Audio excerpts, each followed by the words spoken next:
The story of this dreadful event was in all haste borne to Charlemagne. His army had been destroyed almost as completely as that of Varus on a former occasion, and in nearly the same country. The distressing tidings filled his soul with rage and a bitter thirst for revenge. He had done his utmost to win over the Saxons by lenity and kindness, but this course now seemed to him useless, if not worse than useless. He determined to adopt opposite measures, and try the effect of cruelty and severe retribution. Calling together his forces until he had a great army under his command, he marched into Saxony, torch and sword in hand, and swept the country with fire and steel. All who would not embrace Christianity were pitilessly exterminated. Thousands were driven into the rivers to be baptized or drowned. Carnage, desolation, and destruction marked the path of the conqueror. Never had a country been more frightfully devastated by the hand of war. All who were concerned in the rebellion were seized, so far as Charles could lay hands on them. When questioned, they lay all the blame on Witekind.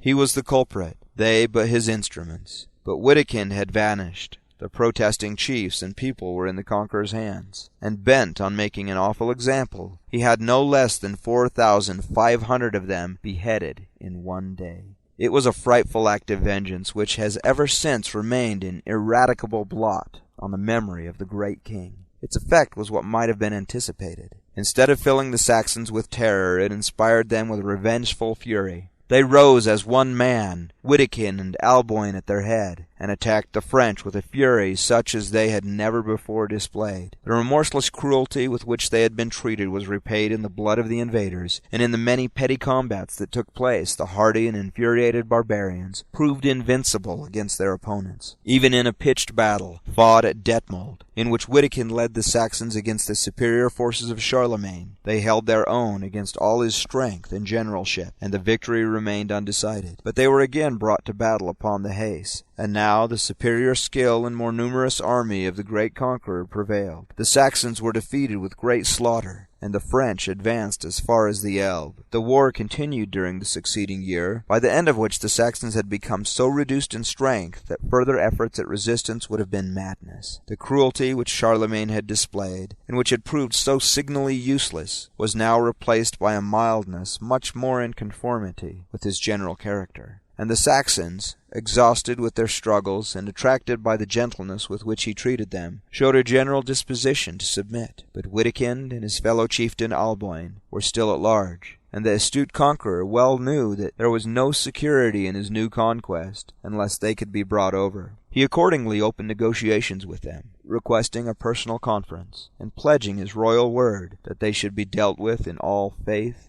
and honesty. The Saxon chiefs, however, were not inclined to put themselves in the power of a king against whom they had so long and desperately fought without stronger pledge than his bare word. They demanded hostages. Charlemagne, who fully appreciated the value of their friendship and submission, freely acceded to their terms, sent hostages, and was gratified by having the indomitable chiefs enter his palace at Paderborn.